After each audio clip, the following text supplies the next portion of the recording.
ยากรณ์อากาศประจำวันที่18กันยายน2025ห้องความกดดันอากาศต่ำหรือห้องฝนยังสืบต่อพัดผ่านอยู่เขตภาคกลางและภาคใต้ของประเทศลาวสมทบกับกระแสลมตะวันตกเฉียงใต้พัดปกคลุมซึ่งจะเฮ็ดให้มีฝนตกฟ้าห้องฟ้าเหลื่อมในระดับค่อยหาปานกลางพอมีลมพัดแรงเป็นบางโอกาสอยู่บางท้องถิ่นในแต่ละภาคตื่มอีก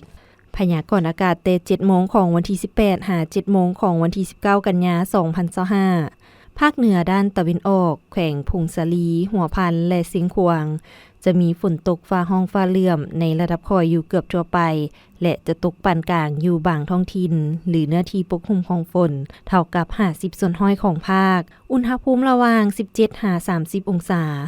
ภาคเหนือด้านตะวันตกแขวงหลวงน้ำทาบ่อแก้วอุดมไซหลวงพระบางและไสยบุรีจะมีฝนตกฟ้าห้องฟ้าเหลื่อมในระดับค่อยหาปานกลางอยู่บางท้องถิ่นหรือหน้าที่ปกคลุมของฝนเท่ากับ50ส่วนห้อยของภาคอุณหภูมิระหว่าง21-33องศานครหลวงเวียงจันทน์จะมีฝนตกฟ้าห้องฟ้าเหลื่อมในระดับค่อยพอมีลมพัดแรงเป็นบางโอกาสหรือหน้าที่ปกคลุมของฝนเท่ากับ50ส่วนห้อยอุณหภูมิระหว่าง24-32องศาภาคกลางจะมีฝนตกฟ้าห้องฟ้าเหลื่อมในระดับค่อยอยู่ทั่วไปและจะตกปานกลางพอมีลมพัดแรงอยู่บางท้องถิ่นหรือหน้าที่ปกคลุมของฝนเท่ากับ60ส่วนห้อยของภาคอุณหภูมิระหว่าง22-35องศาแขวงไซสมบูรณ์จะมีฝนตกฟ้าห้องฟ้าเหลื่อมในระดับค่อยเป็นบางโอกาสหรือหน้าที่ปกคลุมของฝนเท่ากับ40ส่วนห้อยอุณหภูมิระหว่าง18-32องศาภาคใต้จะมีฝนตกฟ้าห้องฟ้าเหลื่อมในระดับค่อยอยู่เกือบทั่วไป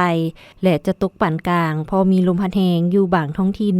หรือหน้าที่ปกคลุมของฝนเท่ากับ60ส่วนห้อยอุณหภูมิระหว่าง19-34องศา